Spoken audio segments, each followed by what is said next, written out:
வேலுண்டு வினையில்லை. வணக்கம்.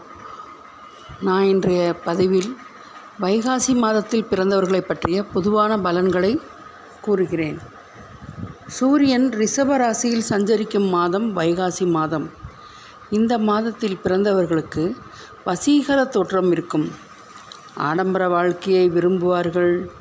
உற்றார் உறவினர்களை அனுசரித்து செல்வார்கள். இவங்க கையில் நிறைய பணப்பழக்கம் இருக்கும். கலைத்துறையில் பல சாதனைகள் செய்கிறவங்க இவங்க தான்.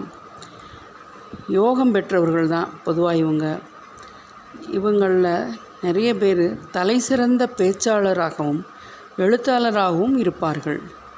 தனிமையை ரசிப்பாங்க.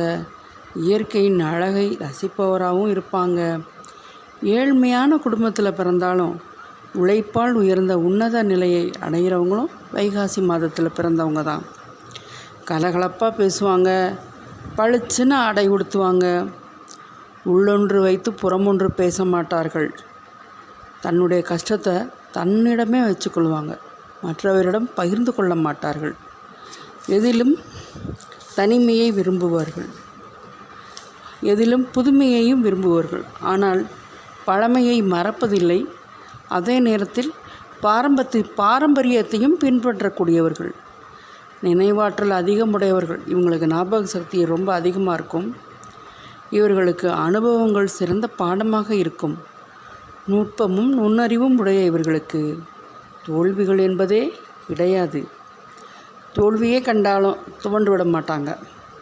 கம்பீரமான உடம்புவாக இருக்கும். பொறுமையுடனும் நிதானத்துடனும் இருப்பாங்க.